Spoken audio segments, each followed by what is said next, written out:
نحمده ونصلي على رسوله الكريم اما بعد فقد قال الله تبارك وتعالى كما ورد في سورة الجاثية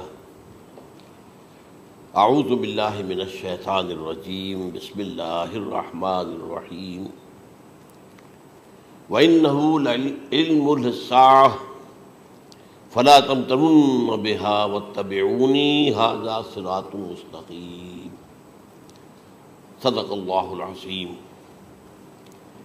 رب اشرح لی صدری ویسر لی امری واحلل عقدۃ من لسانی یفقہوا قولی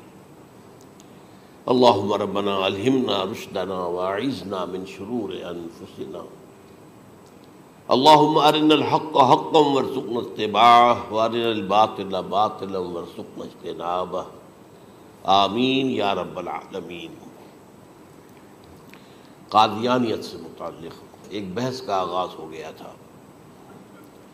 کیونکہ ہمارے علم میں یہ آیا تھا کہ قادیانیوں نے خاص طور پر ماڈل ٹاؤن کو اپنا ایک مرکز اور اپنا اڈا بنانے کا فیصلہ کیا اور اس کا ہمیں تجربہ بھی حاصل ہو گیا۔ کچھ نوجوان اہل سنت کے نوجوان میرے پاس آئے تھے اور انہوں نے میری توجہ ادھر منعطف کرائی کہ یہاں پر یہ اپنی جمعے کی نماز کے لیے اوپن گراؤنڈ استعمال کر رہے ہیں اور اس میں لگا لیتے ہیں پارٹیشن وغیرہ، اور بڑی یوں سمجھیے کہ بڑی مہم کے ساتھ دونوں طرف کی سڑکیں بند کر کے، اور جو بھی لوگ مسافر ہیں انہیں بھی دعوت دیتے کہ آئیں یہاں جمعہ پڑھیں، اور بعض لوگ مغالطے میں وہاں جمعہ پڑھ لیتے۔ تو اس کے حوالے سے انہوں نے کوشش کی کہ کچھ نہ کچھ اس سلسلے میں، کیونکہ انہوں نے مجھے لا کر قانون دکھایا۔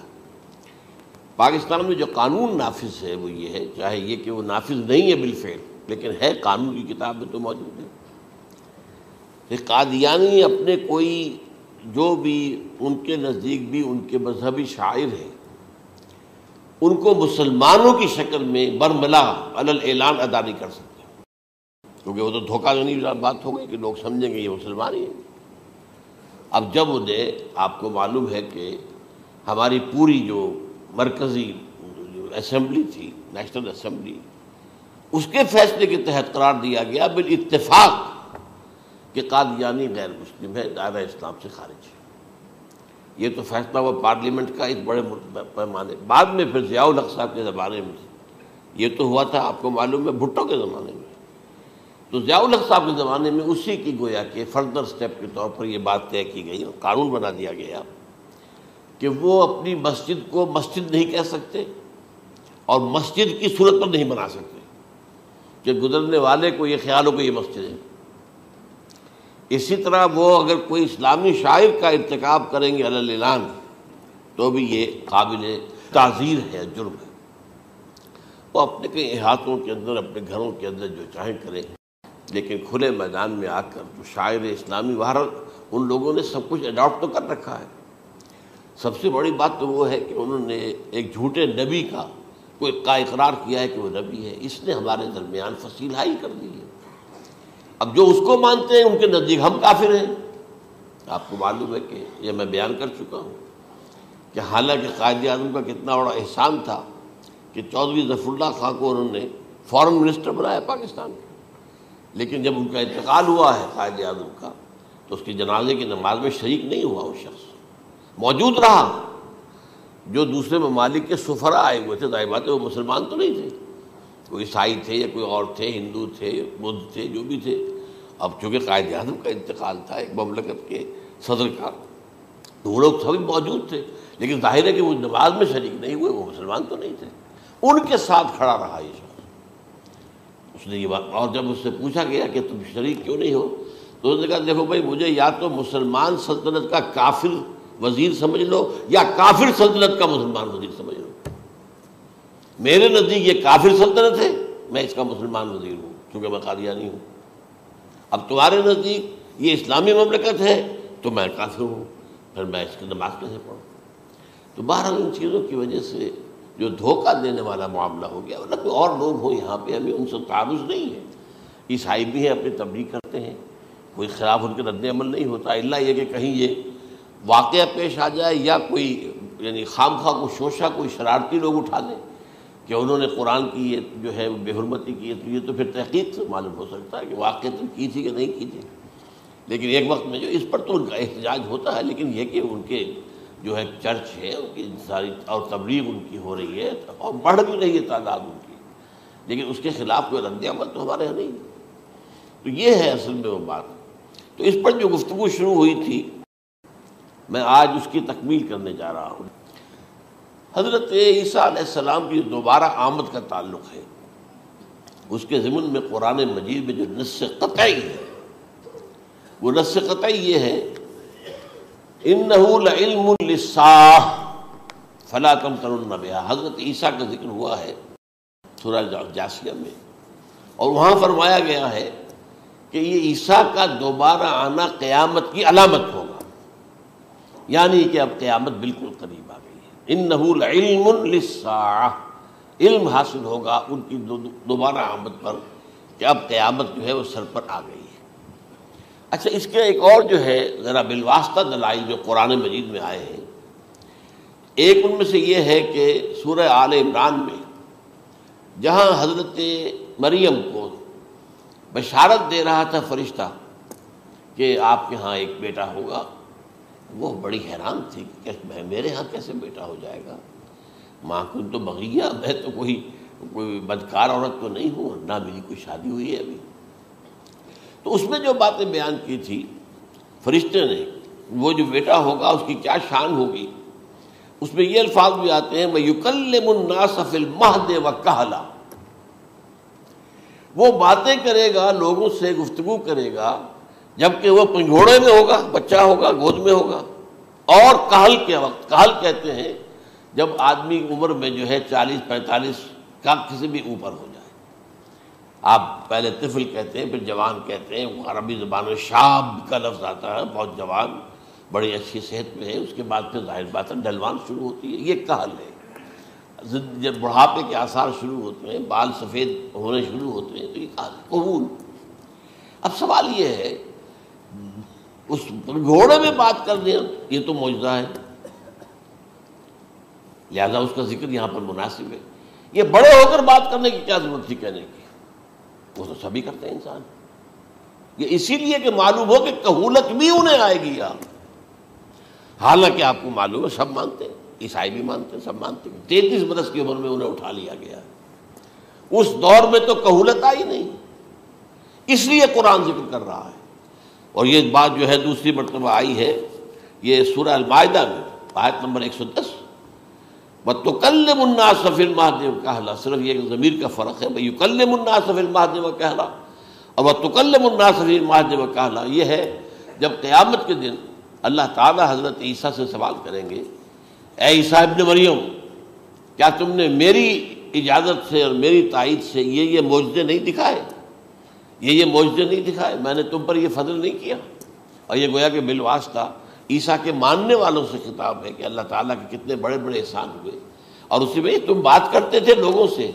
پنگھوڑے کے اندر بھی اور کہولت کی عمر میں بھی، تو یہ کہولت کی عمر کب آئی؟ حضرت عیسیٰ علیہ السلام، تو اس کے بغیر تو ممکن ہی نہیں ہے کہ وہ دوبارہ دنیا میں آئیں، پھر ان کے اوپر وہ عمر آئے اور اس عمر کے اندر بھی وہ بات کریں گے۔ تو یہ میرے نزدیک قرآن مجید کے اندر دلائل ہیں اس چیز کے کہ حضرت عیسیٰ علیہ السلام کی دوبارہ جو ہے آمد ہوگی۔ اب اس ضمن میں چاہتا ہوں کہ آج خاص طور پر جو الساعہ کی اور جو علامتیں قرآن میں آئی ہیں، یہ ضمنی مضمون ہو جائے گا، لیکن بہرحال یہ بھی ایک معلوماتی مضمون ہے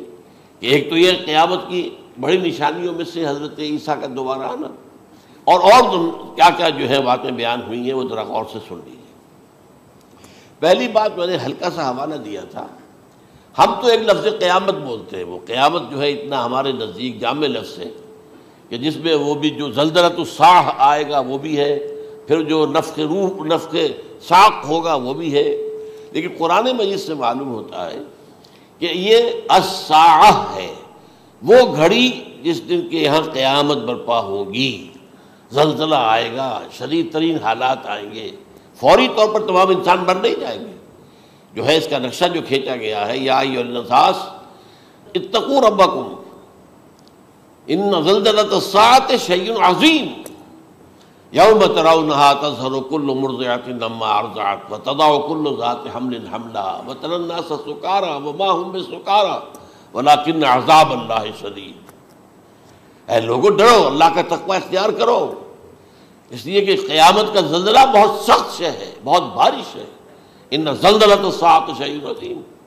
جب پہاڑ چل رہے ہوں گے اور جو ہے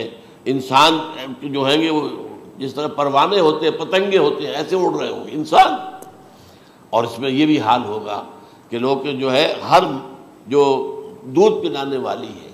وہ اپنے بچے کو بھول جائے گی، ظاہر بات ہے کہ اپنی پڑی ہوئی ہے مصیبت، حالانکہ سب سے زیادہ محبوب ترین شے دنیا میں اس سے اونچی محبت نہیں ہو سکتی جو ماں کو اپنے دودھ پیتے بچے سے ہوتی ہے،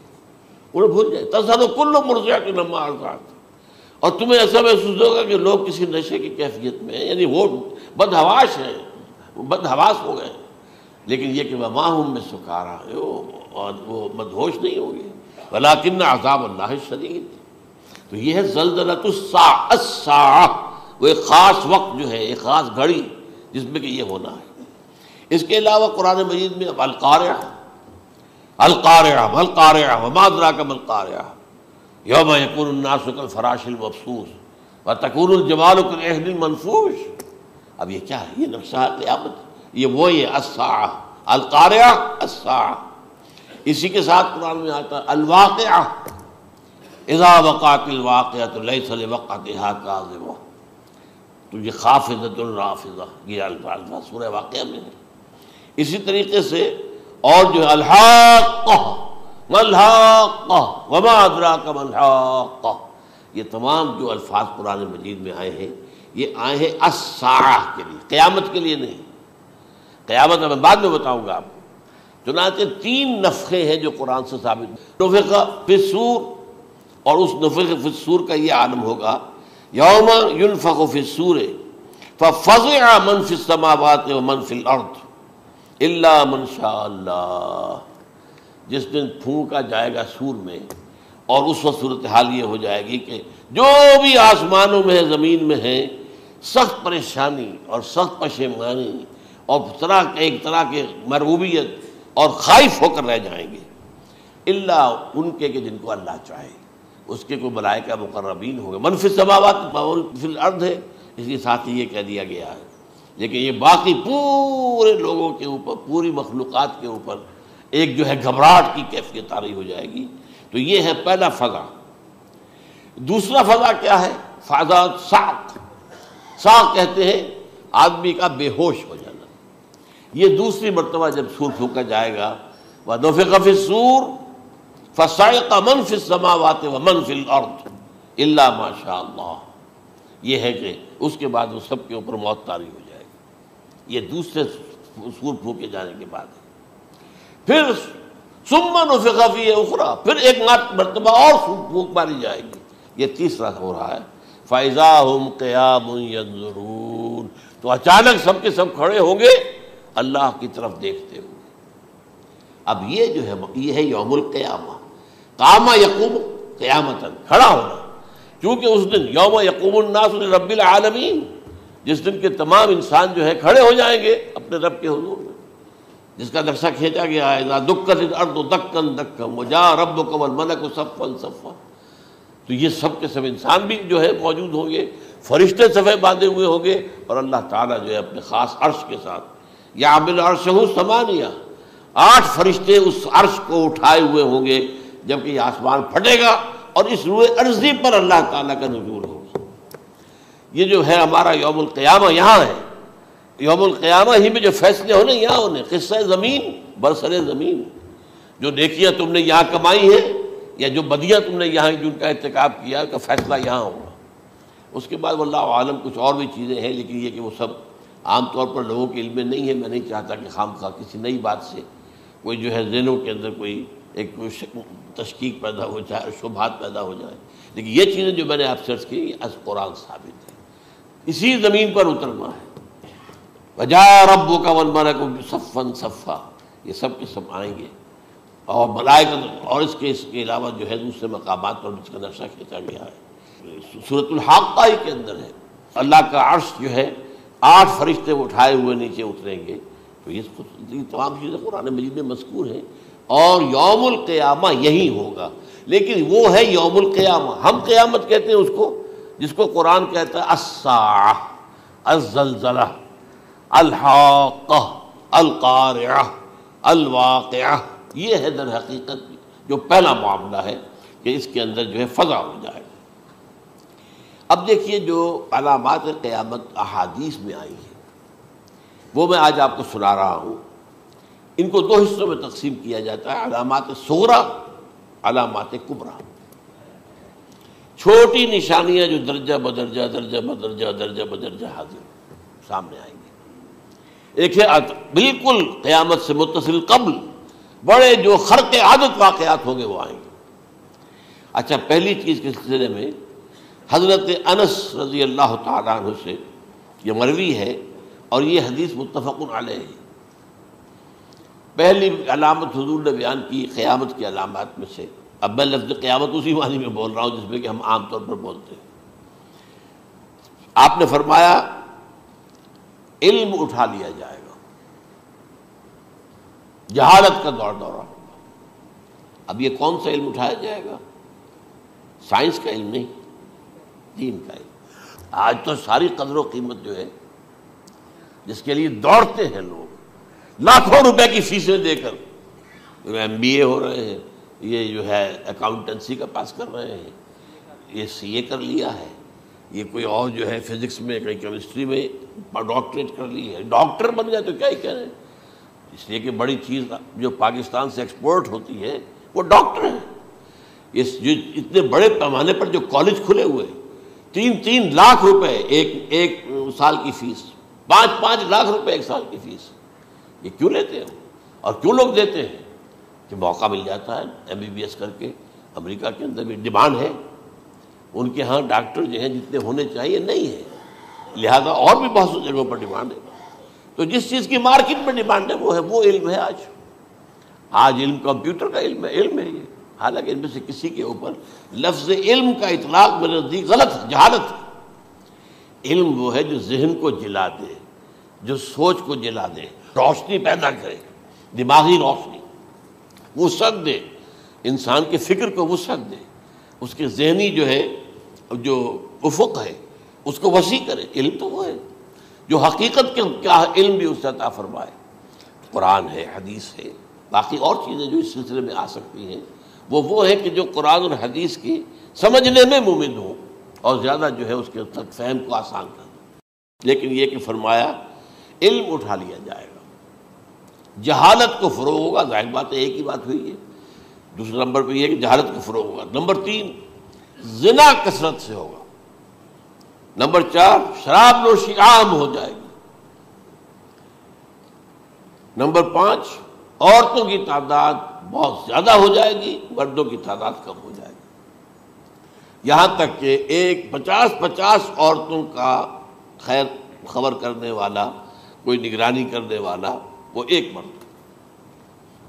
اچھا، یہ تو ہے ایک حدیث جو میں نے آپ کو بیان کر دی، متفق علیہ، یہ بخاری اور مسلم دونوں میں ہے۔ دوسری حدیث بخاری کی ہے،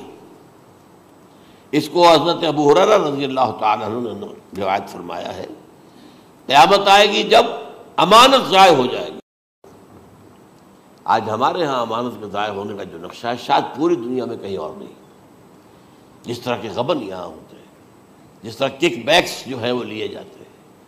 اس غریب یعنی قوم غریب ہے لیکن یہاں وہ امیر بہت بڑے بڑے لوگ ہیں، وہ تو دنیا بھر کے ٹاپ کے امیروں کے اندر ان کا شمار ہو جائے گا۔ لیکن یہ کہ یہ سب امیر کیسے بنے؟ غبن بلین ڈالرز کا، اب تو اس سے کم کی تو بات ہی نہیں ہوتی۔ فلاں نے اتنے بلین جو ہے پیسے اپنا جو ہے قرضہ معاف کرا لیا۔ بھائی کس نے کیا، کون کرتا ہے معاف؟ یہ کسی کے باپ کی جاگیر ہے؟ یہ پیسہ بینک کے اندر حکومت کا ہے کہ حکومت کو اختیار ہو گیا وہ رائٹ آف کر دے ان کے جو ہے ان کی جائیدادیں کرو ضبط۔ لیکن ہوتا کیا ہے،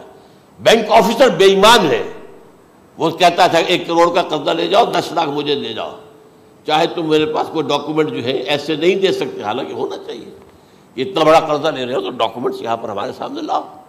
کہ اگر تم نہ دے سکو تو ہم ان ڈاکومنٹس کے ذریعے سے تمہاری جائیداد، تمہاری کوئی جاگیر، تمہاری کوئی اور چیز اس پر قبضہ کریں۔ جب وہ وقت آتا ہے دیکھتے ہیں تو یہ ڈاکومنٹس ہی فیک ہیں، اللہ خرچ کیا کرے گا کوئی؟ بینک کا باپ بھی واپس نہیں لے سکتا۔ اور یہ سب کس کی بے ایمانی ہے؟ وہ جو بیٹھا ہوا بینک مینیجر، سارا سودا اس کے مابین ہوتا ہے کہ 1 کروڑ ہے نا، 10 لاکھ مجھے تو 90 تم لے جاؤ،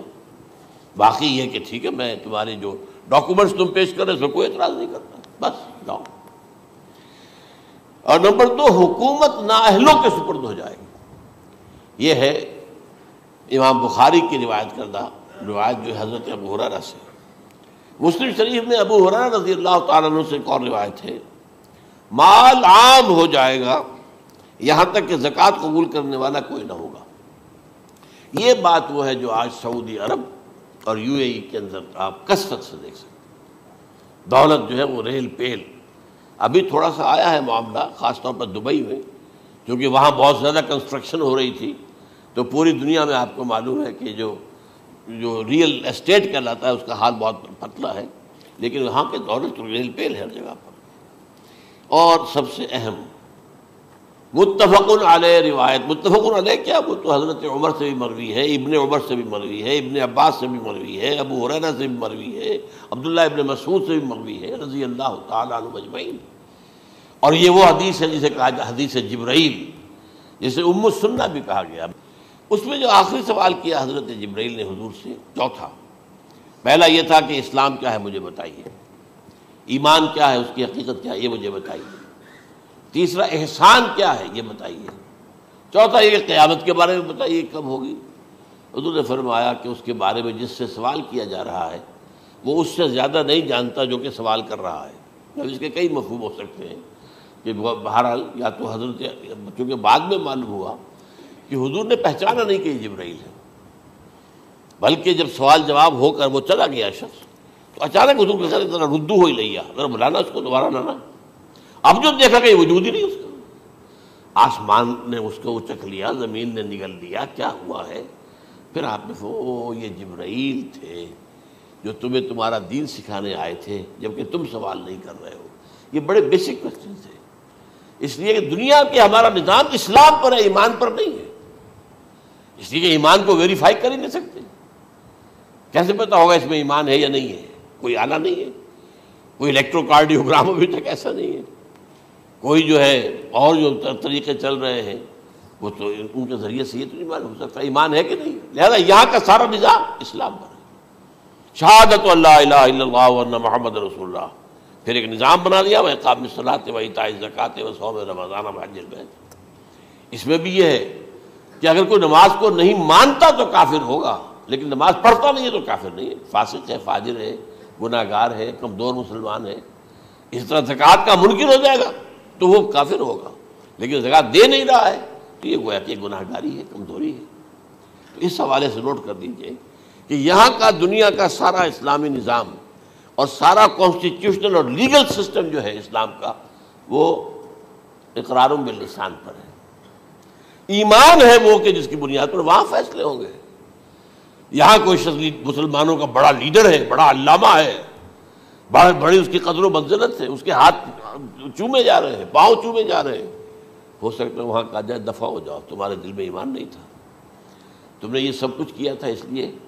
کہ کہا جائے کہ بڑے عالم ہو، اور یہ کہا جا چکا فقط قیلا، اب یہاں کچھ نہیں ہے تمہارے پاس۔ پھر فرشتوں کو حکم ہوگا کہ اس کو گھسیٹتے ہوئے جہنم میں ڈال دیں۔ 3 باتیں بیان کی آپ نے، یہی حشر اس کا ہوگا مالدار کا، اللہ پوچھے گا میں نے تمہیں بہت مال دیا تم نے کیا کیا؟ وہ کچھ گنوانا شروع کرے گا، اللہ فرمائے گا جھوٹ بول رہا، قذبتا،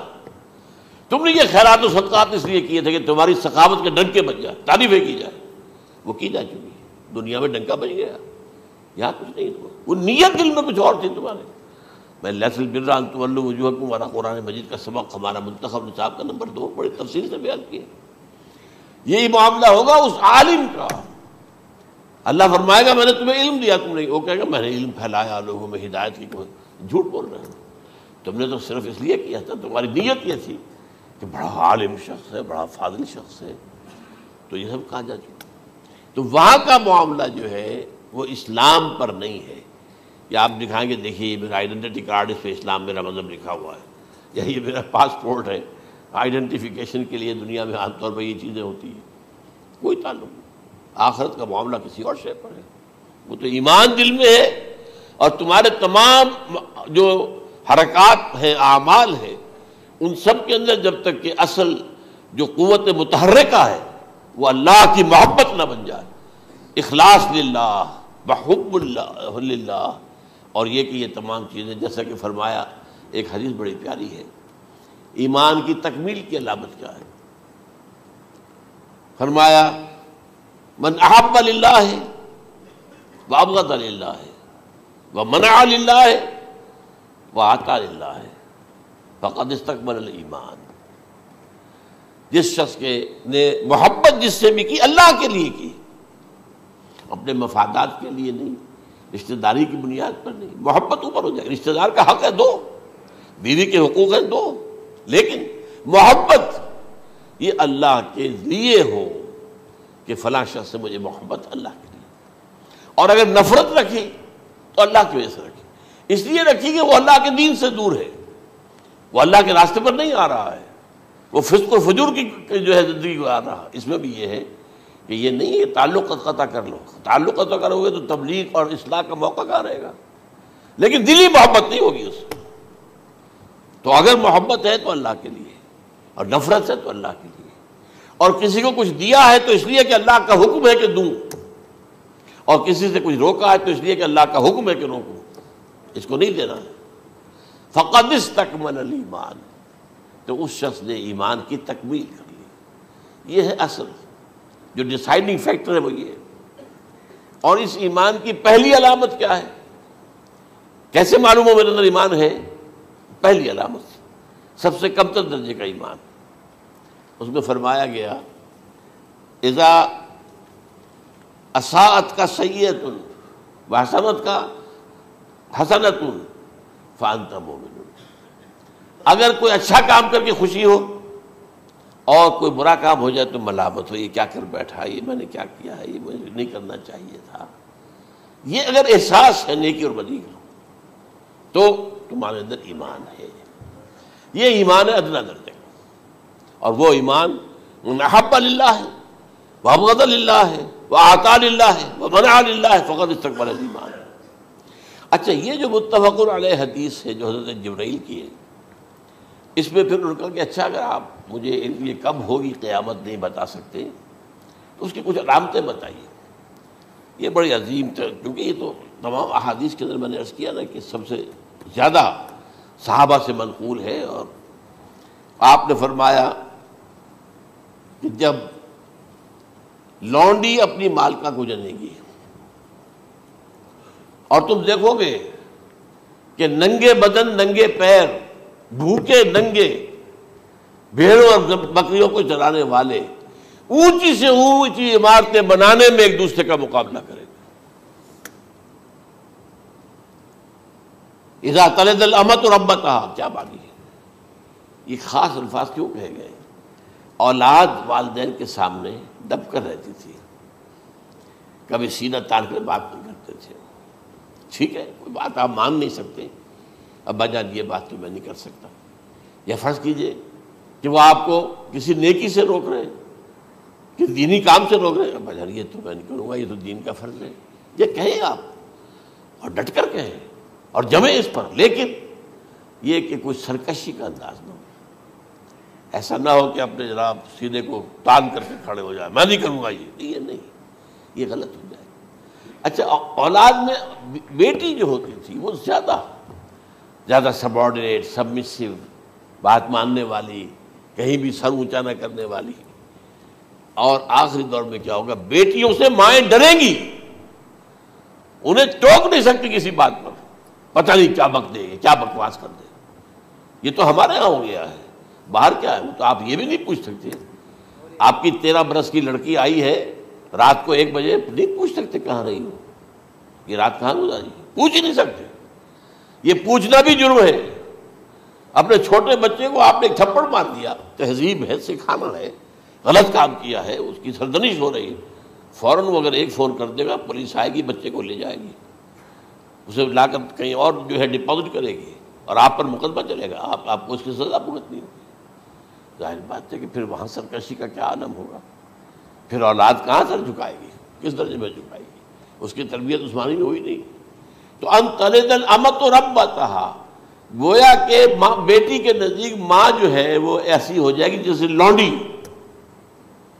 گویا کہ لونڈی نے ایک اپنی مالکہ کو جنم دیا ہے، بیٹی مالکہ بن جائے گی اور ماں جو ہے لونڈی بن جائے گی، اور دولت کی ریل پیل کا ابھرتا دکان، یہ جو بھوکے ننگے اور مفلس، کیا حال تھا 100 برس پہلے، انہیں کھانے کو کچھ نہیں ملتا تھا۔ یہ مشرقی ساحل پر تھے،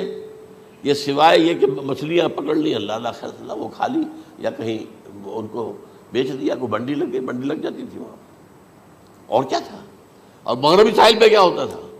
ساری ان کی معیشت حج کے گرد گھومتی تھی، حاجی آئے ہیں، خریداریاں کر رہے ہیں، اور آپ کو معلوم ہے پوری دنیا سے مال پہلے بھی پہنچتا تھا وہاں، آپ کو جو ہے ہر ملک کے ہر کونے کا پھل وہاں مل جائے گا آج بھی۔ اور وہاں پر یہ ہے کہ سب سے بڑی بدوؤں کے لیے سب سے بڑی بات کیا تھی، قربانی کا گوشت، اسے وہ سکھاتے تھے، سخت چمڑے کر کے کھاتے تھے، یہ ان کا حل تھا۔ آج جا کر دیکھیے نئے شہر بن رہے ہیں، امریکنز کو کانٹریکٹ دیے جا رہے ہیں، بالکل ماڈرن شہر بنا دو، ایک ایبسلیوٹلی ماڈرن شہر جو ہے، وہ جو مشرقی ساحل کے اوپر جو پہلے سے آرام کو سٹی ہے، امریکن سٹی ہو، اس کے اندر کوئی سعودی بھی داخل نہیں ہو سکتا سوائے جس کے پاس اس سٹی کی طرف سے لائسنس نہ ہو، اور اس کی چار دیواری کے اندر، چار دیواری کیا فصیل کے اندر کہی ہے، جو چاہو کرو، کوئی تم پر پابندی نہیں، ننگے نہاؤ، تالاب ہے نہا رہے، ننگی عورتیں ننگی مردیں نہا رہے، کوئی پوچھنے والا نہیں۔ اب اسی قسم کا ایک سٹی آباد ہونا جا رہا ہے مغربی ساحل پر، جدہ اور ینبوع کے درمیان، اور اس میں اصل میں جتنی بھی دولت ہے جو پیٹرول کی ہے وہ وہیں پر رکھ لی جاتی ہے امریکہ کے اندر، تاکہ امریکہ جو ہے ایسے ایسے پروجیکٹ بنا کر جب تمہیں دے گا تو اس میں سے پیسے دے گا، وہ نہیں ملتی ان کو واپس۔ بہرحال یہ تو ایک میں نے ایک جگہ آپ سے ذکر بھی کیا تھا، دی کنفیشنز آف این اکنامک ہٹ مین، وہ کنفیشنز کی بات جو ہے اگر آپ میں سے کسی کو دلچسپی ہو تو اسے پڑھیں، کہ کس طریقے سے 1973 کے آئل امبارگو کے بعد جو شاہ فیصل شہید کے زمانے میں ہوا تھا، پھر جس طریقے سے امریکہ نے ان تمام ممالک کو جکڑ لیا ہے، اس کا پورا جو پروسیس کیا تھا وہ سامنے آتا ہے۔ پر اس کے بعد آتا ہے علامات کبریٰ کا ذکر، بڑی علامتیں جو کہ بالکل خرق عادت کے انداز میں ہوگی، جن کا معاملہ جو ہے وہ آپ کے ناپ تول میں نہیں آ سکتا، آپ کی کیمسٹری فزکس اس کا جو ہے وہ نہیں کر سکتی، ادراک ہوگا یہ قیامت کی۔ ان میں نمبر 1 کیا ہے، ایک بہت بڑا دھواں آئے گا، پوری دنیا کو لپیٹے گا۔ نمبر 2 دجال کا ظہور ہوگا، جو اپنی خدائی کا دعویٰ لے کر آئے گا اور بنوائے گا، اس کے ہاتھ میں ہو جائیں گے، قبضے میں ہو جائیں گے سارے ذرائع پیداوار کے، اس کی طرف بھی پہلا قدم اٹھ چکا ہو، ٹرپس کے نام سے معاہدہ ہو چکا ہے، کوئی ملک اپنا بیج پیدا نہیں کر سکتا ہو، یہ بیج ہم نے ڈیولپ کیے ہیں، ان کے ڈیولپمنٹ سے پہلے تم ایک ایکڑ سے کتنی گندم لیتے تھے، آج کتنی لے رہے ہو، کس بنا پر؟ جینیٹکس کا جو کام ہم نے کیا ہے اس کی بنا پر ہونا، ہاں تو ہمارا حق ہے، اس کی رائلٹی ہمارے پاس آنی چاہیے، لہذا صرف ان اداروں سے، ملٹی نیشنل سے خریدا جائے گا بیج، اور بیج بھی وہ دیں گے وہ کہ جس سے جو فصل اگے گی وہ بیج نہیں لا سکتے، وہ بیج کا کام نہیں کر سکتے۔ جیسے آپ کو معلوم ہے کہ آپ کے ہاں جو گوشت کھایا جاتا ہے مرغے کا، تو مرغا وہ جو ہے اس میں مرغا ہو یا مرغی ہو، اس کے اندر کوئی وہ کیفیت ہی نہیں ہے، ان کے انڈے جو ہے ان سے آپ بچے حاصل نہیں کر سکتے، ہے تو انڈا، دیکھنے کو تو انڈا ہے، لیکن وہ بنڈا جو ہے اس سے بچہ تو نہیں حاصل کر سکتے۔ ایسے ہی وہ گندم کا بیج دیں گے، نظر آئے گی گندم، لیکن اس کے اندر وہ صلاحیت نہیں ہے کہ اس سے جو فصل اگے گی اس کا نتیجہ جو ہے وہ بھی آپ لے سکیں، یہ ہونا ہے، اللہ جانے، قدم اٹھ رہے ہیں ادھر۔ پھر یہ ہے کہ دابۃ الارض، زمین سے ایک حیوان نمودار ہوگا، زمین شق ہوگی۔ ابھی میں کہہ رہا ہوں خرق عادت ہے، یہ چیزیں وہ نہیں ہیں جو ہماری کسی حساب کتاب میں جو باتیں پہلے آئی ہیں وہ تو حساب کتاب میں آ رہی ہیں، ساری سمجھ میں آ رہی ہیں، ساری چیزیں مشاہدہ ان کا ہو رہا ہے، لیکن یہ ہے کہ دابۃ الارض، یہ کہتے ہیں کہ کوہ صفا، اس میں تو نہیں ہے حدیث میں، کوہ صفا پھٹے گا اور اس میں سے ایک حیوان دابہ وہ ظاہر ہوگا، تو اسی لیے فرمایا ہے وَإِذَا وَقَعَ الْقَوْلُ عَلَيْهِمْ أَخْرَجْنَا لَهُمْ دَابَّةً مِّنَ الْأَرْضِ تُكَلِّمُهُمْ، تو ہم اندر سے پیٹ کے چیر کر زمین کے پیٹ کو ایک حیوان کو برآمد کریں گے جو انسانوں سے بات کرے گا، گفتگو کرے گا۔ نمبر 4 طلوع الشمس من المغرب، یہ بھی خرق عادت، سورج تو طلوع ہوتا ہے مشرق سے، غروب ہوتا ہے مغرب میں، لیکن اس وقت معاملہ الٹا ہو جائے، یعنی جو کائنات کے اندر جو گڑبڑ ہوگی کچھ سمجھ میں بات آتی ہے کہ یہ معاملہ جو ہے یہ تو اس پورے سولر سسٹم کو اگر بدل دیتے ہیں تو مشرق مغرب ہو جانا، مغرب مشرق ہو جانا، یہ بالکل سمجھ میں آنے والی بات ہے۔ اس کے بعد ہے عیسیٰ ابن مریم کا نزول، جس کے بارے میں آج میں نے گفتگو کی ہے تفصیل سے۔ یہ نزول ہونا ہے، یہ علامات قیامت میں سے حضور نے بیان فرمایا ہے، اور قرآن مجید کی جو اصطلاحات ہیں اس کے حوالے سے میں نص قطعی جو ہے وہ میں آپ کے سامنے رکھ چکا ہوں۔ پھر یاجوج ماجوج کا ایک معاملہ ہے، یہ میں ابھی اس وقت زیادہ اس پر بات نہیں کر سکتا۔ حضرت عیسیٰ علیہ السلام کے نزول کے بعد 2 کام ہوں گے، یہودیوں کا قلع قمع ختم، تمام یہود، ایک کام تو یہ ہونا ہے، اور نمبر 2 عیسائیت کا ختم ہو جانا۔ عیسائیت کی نفی کر دیں گے، بھائی تم مجھے خدا کا بیٹا بنائے بیٹھے ہو، میں تم خدا کا بیٹا نہیں ہوں، میں تو اس کا بندہ ہوں، رسول ہوں، میں نے تم سے کب کہا تھا کہ مجھے خدا کا بیٹا بناؤ۔ نمبر 2 یہ کہ وہ خنزیر کو قتل کر دیں گے، یعنی یہ تم نے خنزیر کب سے کھانا شروع کر دیا؟ میں تو تم کو نکاح اجازت دے کر گیا تھا، یہ تو شریعت موسوی میں حرام تھا، اور میں کہہ کر گیا تھا کہ یہی شریعت تم پر لاگو رہے گی، ہاؤ کم تم نے کیسے یہ؟ آج بھی بہت سے رومن کیتھولکس جو ہے وہ سور نہیں کھاتے، وہ اس میں ہے ان کے اندر کچھ نہ کچھ بات جو ہے جو حضرت عیسیٰ کی تعلیمات کا کچھ اثر ان کے ہاں ہے۔ میں تو ایک مرتبہ، یہ 1971 کی بات ہے، 4-5 دن کے لیے برسلز میں رکا تھا، اس لیے کہ وہاں مجھے ایک صاحب نے خط لکھا تھا کہ وہاں ایک نوجوان ہے، ابھی اس ایمان لایا ہے، اور اس کے کچھ مسائل ہیں، ہم کوشش کر رہے ہیں ان کے مسائل حل کریں، آپ بھی جا رہے ہیں۔ میں انگلینڈ جا رہا تھا تو واپسی پر آپ ان کے یہاں چند دن ٹھہرے، میں حیران ہوا، ویسے اس نے مجھے اپنے گھر ٹھہرایا نہیں، اس لیے کہ ماں باپ تو اس کے کرسچن تھے، اور پولیس کا چیف آفیسر اس کا باپ تھا، چیف آف پولیس فورس۔ اس نے مجھ سے 1 دن کھانے پہ بلایا، ویسے ہوٹل میں ٹھہرایا مجھے، اس نے کہا آپ اطمینان سے یہاں کھانا کھائیں، اس گھر میں نہ آج تک کوئی شراب کی بوند آئی ہے اور نہ ہی کوئی بوٹی آئی ہے سور کی۔ Roman Catholics. اب اکلوتا بیٹا تھا یہ عبدالعزیز، اس نے بعد میں نام رکھا، وان کینٹر اس کا نام تھا جو کہ اوریجنل تھا،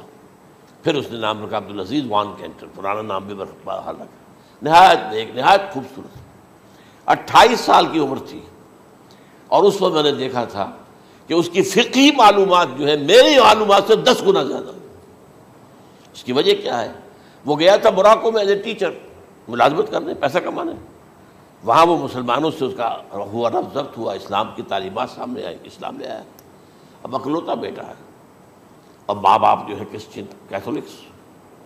جب وہاں سے واپس آیا تو پھر کہتے ہیں کہ ہمارے درمیان ایک معاہدہ ہے، وی آر لیونگ ٹوگیدر، لیکن یہ معاہدہ ہے ہم مذہب پہ بات نہیں کریں گے، بس باقی جو بھی ہے وہ ساتھ رہ رہے ہیں۔ لیکن میں حیران ہوا، مجھے معلوم نہیں تھا۔ اچھا، اس کے بعد اس نے جب اسلام کا فیصلہ کیا تو اس کے سامنے سوال آیا کون سی فقہ اختیار کروں؟ تو اس نے بڑی جو ہے تھورو اسٹڈی کی ہے تمام فقہوں کی، کمپیریٹو اسٹڈی، ان کو کرنے کے بعد پھر فائنل فیصلہ اس کا یہ تھا کہ حنبلی فقہ میں اختیار کروں۔ 4 فقہوں میں سب سے لیٹسٹ حنبلی ہے، یعنی حنفی نمبر 1، پھر مالکی نمبر 2، پھر اس کے بعد شافعی نمبر 3، پھر یہ امام احمد ابن حنبل ہے۔ اور امام احمد ابن حنبل کے زمانے تک احادیث بہت بڑے پیمانے پر جمع ہو چکی تھی، جبکہ ابھی حضرت امام ابو حنیفہ کے زمانے میں کوئی اتنا زیادہ جو ہے حدیث کا بھی ذخیرہ نہیں بنا تھا۔ اسی پر تو لوگ حیران ہوتے ہیں کہ زیادہ حدیث امام ابو حنیفہ کے علم میں نہیں تھی، لیکن مجال ہے کہ ان کا کوئی فتویٰ جو ہے کتاب و حدیث کے، کتاب اور سنت کے خلاف ہو۔ اگرچہ انہوں نے صاف کہا کہ اگر تم پاؤ کوئی ایسی سچی حدیث، پختہ حدیث جو میری کسی رائے کے خلاف ہو تو میری رائے کو دیوار پر دے مارنا اور اس صحیح حدیث کی پیروی کرنا۔ لیکن ویسے اس کے بعد یہ کمال یہ ہے کہ بہت ہی کوئی شاذ معاملہ ہے کہ جس میں ان کا کوئی فتویٰ وہ کتاب و سنت کے منافی ہو یا سنت کے منافی ہو۔ کتاب پہ تو سوال پیدا نہیں ہوتا، کتاب تو ساری ان کے سامنے موجود تھی۔ اس کے بعد یہ ہے کہ یاجوج ماجوج، اصل میں بتا رہا تھا آپ کو کہ جب عیسائیت بھی ختم ہو گئی، یہود ویسے ختم ہو گئے، استیصال ہو گیا، جڑ کٹ گئی، اب عیسائیت گویا کہ اسلام میں ضم ہو گئی، عیسائیت مذہب ختم، یہودی خود ختم، اب یہ طاقت کتنی ہو جائے گی؟ تقریباً 2/3 دنیا آ گئی، تمام اب عیسائی 2 ارب کے قریب ہیں، 1 ارب 90 کروڑ ہوں گے، یا مسلمان بھی 1 کروڑ 50-60 لاکھ ہیں، دونوں کو جوڑ لیجیے کتنے ہو گئے؟ 6 ارب کل آبادی ہے۔ لیکن اس کے بعد آتا ہے یاجوج ماجوج کا خروج۔ یہ یاجوج ماجوج میرے نزدیک چائنا اور رشیا ہے، ان کی مجموعی طاقت اتنی ہوگی، اور یہ اس طرح آئیں گے ہر اونچائی پر سے اترتے ہوئے، پھسلتے ہوئے، جیسے 1962 میں جب وار ہوئی تھی بٹوین چائنا اینڈ انڈیا 1962 میں، تو وہ اس وقت کا نقشہ مجھے آج بھی اخبارات میں پڑھتا تھا تو یاد، waves after waves of Chinese soldiers were coming down the slopes of Himalayas۔ یہ تو وہ ہے نا جن کی تعداد کا کوئی حساب نہیں ہے، اور رشیا اور یہ مل کر جو ہے، میرا اندازہ یہ ہے کہ جب پہلے ملحمۃ العظمیٰ ہوگی وہ عیسائیوں اور مسلمانوں کے درمیان، اس وقت یہ دونوں پاورز نیوٹرل رہیں گی، لیکن غالباً یہ بات طے کر لیں گی کہ ویپنز آف ورلڈ جو ہے ماس ڈسٹرکشن، یہ استعمال مت کرنا، اگر یہ ویپنز آف ماس ڈسٹرکشن استعمال کرو گے تو ہم میدان میں آ جائیں گے۔ اس میں وہ جنگ جب ہو چکے گی، پھر حضرت عیسیٰ کو فتح حاصل ہو جائے گی، اور پھر یہ کہ یہودیت ختم ہو جائے گی، عیسائیت بطور مذہب ختم ہو کر اسلام میں ضم ہو جائے گا، پھر وہ 40 برس کا عہد حکومت ہے حضرت عیسیٰ علیہ السلام۔ لیکن جب یہ فتح ہو جائے گی ان پر، اب یاجوج ماجوج آئیں گے، اور اتنی تعداد میں آئیں گے کہ بحیرہ طبریہ جو ہے اس کا سارا پانی پی جائیں گے۔ یہ تو اگر آپ کو کبھی اندازہ ہو، یا کوئی آپ جانیں ان لوگوں کو جو ان چینیوں سے واقف ہیں، وہ کہتے ہیں زمین پر ہلتی ہوئی کوئی چیزوں سے وہ چھوڑی چھوڑ کے کھا جائیں گے، جہاں وہ جاتے ہیں ایز اے لیبرر، وہاں کے جو سارے کتے ہیں ختم، ساری بلیاں ختم، ہر شے، وہ جو سانپ کھاتے ہیں، ہر چیز کھاتے ہیں، اور یہ تمام ایسٹرن کنٹریز کے اندر ہوتا ہے، بڑی ڈیلیشس ڈشز ہیں یہ سانپ وغیرہ وغیرہ، اور یہ جس طرح کھا جائے، پانی پیا ایک قطرہ نہیں رہے گا اس پر۔ تو پھر جو ہے اللہ تعالیٰ اس وقت جو ہے اس میں ایک ایسی بیماری پیدا کرے گا، یہ سب مر جائیں، یہ معجزے سے ہوگا، یعنی ان کے اوپر فتح جو ہے وہ عام لڑائی کے ذریعے سے نہیں ہوگی، بلکہ اس کے اوپر فتح جو ہوگی وہ اللہ تعالیٰ سے بوجھ، ایک بیماری پیدا ہوگی، سب مر جائیں گے، اور اس کے بعد اللہ تعالیٰ ایسے پرندے بھیجے گا بڑی لمبی لمبی گردنوں والے، وہ ان سب کو کھا جائیں گے، جیسے ہمارے ہاں گدھ ہوتے ہیں، وہ ان کو صاف کر دیں گے۔ ورنہ تو یہ ہے کہ پوری دنیا کے اندر جو بدبو اور جو پیدا ہوتا معاملہ اس سے، تو اس نوع انسانی کی بقا ممکن نہیں تھی۔ ان کے خاتمے کے بعد پھر یہ ہوگا کہ حکومت اسلامی جو ہے پوری دنیا میں حضرت مسیح علیہ السلام کی ہوگی، 45 برس وہ رہیں گے، اسی میں وہ کہلن بھی آ جائے گا، وہ فی المہد و کہلن جو میں نے شروع میں بیان کیا تھا، اسی میں پھر یہ ہے کہ وہ شادی بھی کریں گے، ان کی اولاد بھی ہوگی، اور پھر ان کا انتقال ہوگا تو حضرت حضور صلی اللہ علیہ وسلم کے حجرے میں، وہیں پر جہاں حضور اور ابو بکر اور عمر رضی اللہ تعالیٰ عنہم دفن ہیں، وہیں پہ ان کو دفن کیا جائے گا، اور قیامت کے دن حضور فرماتے ہیں کہ میں اور یہ تینوں ساتھ نکلیں گے۔ تو یہ ہے حالات و واقعات۔ بہرحال اس میں یہ ہے کہ یہ نوٹ کر لیجئے کہ جہاں تک ہمارے ہاں آج کل کا معاملہ ہے، میرے نزدیک میں یہ کہنے پر مجبور ہوں، جو رفع و نزول مسیح کو نہیں مانتا وہ کم سے کم منکر حدیث ضرور ہے، میں اس سے کم کا فتویٰ نہیں دے سکتا۔ اب یہ ہے کہ جو لوگ مہدی کو نہیں مانتے ان کا معاملہ میں مختلف سمجھتا ہوں، چند منٹ لے رہا ہوں آپ کے، اور اس لیے کہ ان کی حدیثیں صحیحین میں نہیں ہیں، بخاری مسلم میں نہیں، اور یہ کہ بہرحال ان کا معاملہ جو ہے وہ ایسا نہیں ہے حضرت عیسیٰ کا، حضرت عیسیٰ کے آنے کا جو کچھ ہوگا وہ تو میں نے آپ کے سامنے بیان کر دیا، لیکن یہ ہے کہ حضرت مہدی ہمارے نزدیک اس میں خرق عادت کوئی ہے ہی نہیں، جیسے ہر صدی کے مجدد ہوتے ہیں، آخری صدی کے مجدد وہ ہوں گے، اور میرے نزدیک یہی آخری صدی ہے، اور اسی میں حضرت مہدی کا ظہور ہو جانا۔ سعودی عرب میں کوئی خانہ جنگی ہوگی کسی بادشاہ کے انتقال پر، اور پھر اس وقت یہ ظاہر ہوں گے، اس وقت ملک کے حالات کو سنبھالنے کے لیے لوگ ان کو زبردستی نکالیں گے، چھپے ہوئے ہوں گے ایک گھر میں، یہ حضرت ام سلمہ رضی اللہ تعالی عنہ کی روایت ہے کہ ایک بادشاہ کے انتقال پر یہ خانہ جنگی ہو جائے گی اور ایک شخص مدینے سے بھاگ کر مکے میں چھپ جائے گا. یہ تو ہے ان کے الفاظ، میں توجیہ کر رہا ہوں. یہ لوگ ان کی طرف دیکھ رہے ہوں گے کہ یہ جو وقت آیا ہے فتنے کا ہماری قوم پر، ہمارے ملک پر، تو ان کی شخصیت ایسی ہے کہ یہ بیچ میں آئیں، صلح صفائی کرائیں، اور وہ جو ہے اس ذمہ داری سے بچ کر بھاگیں گے اور جا کر مکے میں چھپ جائیں گے. پھر لوگ انہیں تلاش کر کے نکالیں گے اور زبردستی ان کے ہاتھ پر بیعت کریں گے، ورنہ وہ اتنے بڑے منصب کو. اور پھر یہ بھی ہے، ایک حدیث میں آتا ہے یصلحو فی لیلۃ واحدہ، ایک رات میں ان کی مکمل اصلاح کر دیں گے. یعنی اگر کوئی تھوڑا بہت نقص اور عیب کوئی ہوا بھی، کوئی کمی کوتاہی ہوئی بھی، تو اللہ تعالیٰ ایک رات میں اصلاح کروا دیں. لیکن ہمارے نزدیک اس کے اندر کوئی خرق عادت ہے ہی نہیں. البتہ جو کہتے ہیں اہل تشیع، وہ خرق عادت ہے کہ ان کے 12ویں امام جو ہے وہ بچپن ہی کے اندر اس خوف سے کہ جو بنو عباس بادشاہ ہیں وہ ان کو قتل کر دیں گے، تو وہ ایک غار میں چھپا دیے گئے. اب وہ 1200 برس سے اس غار کے اندر چھپے ہوئے، اور اس کے بعد وہ ظاہر ہوگی، وہ امام مہدی ہوں گے. اس میں خرق عادت ہے، لیکن میں یہ کہتا ہوں کہ محض خرق عادت کی بنیاد پر ہم اس کی نفی نہیں کریں گے. کیوں؟ کیا ہم یہ نہیں مانتے کہ اصحاب کہف 300 برس تک سوئے رہے؟ یہ کیا عام بات ہے؟ حضرت عزیر علیہ السلام اللہ نے انہیں موت دی، موت، اور 100 برس کے بعد زندہ کر کے اٹھا لیا. تو خرق عادت حضرت عیسیٰ کو ہم اتنا بڑا خرق عادت مانتے ہیں کہ اٹھا کر آسمان پر، تیسرے آسمان کے اوپر ہیں، موجود ہیں، اب بھی ہیں. شب معراج میں تیسرے آسمان پر حضور کی ملاقات ان سے ہوئی. تو یہ خرق عادت کی بنیاد پر نفی نہیں ہم کرتے. ہو سکتا ہے، لیکن یہ کہ اس کے لیے ہمارے پاس کوئی دلیل نہیں، کوئی احادیث نہیں، کچھ نہیں، اس لیے ہم اس کو نہیں مانتے. البتہ خود وجود جو ہے حضرت مہدی کا، وہ کوئی عجیب بات نہیں ہے. وہ تو جیسے پہلے بھی آئے ہیں ہمارے مجددین، ایسے مجدد ہوں گے اور دین کو تازہ کر دیں گے. ایک صحیح اسلامی ریاست جو ہے وہ عرب میں قائم ہو جائے گی دوبارہ. حضور نے فرمایا وہ عدل اور انصاف سے عرب کو اسی طرح بھر دے گا جیسے کہ وہ اس سے پہلے ظلم اور جور اور زیادتیوں کے سے بھری ہوئی ہوگی. تو یہ کام ہوگا، یہ تو مجدد کا کام ہوتا ہی ہے اس حوالے سے. لیکن بہرحال میں نے پھر بھی کہا کہ اگر احادیث کی کمزوری کی وجہ سے کہ صحیح عین میں نہیں ہے، اگر کوئی شخص انکار کرے تو مجھے کوئی اعتراض نہیں ہے، ٹھیک ہے. لیکن جو حضرت عیسیٰ کے رفع سماوی اور حضرت عیسیٰ کے نزول کا انکار کرتا ہے، وہ کم سے کم،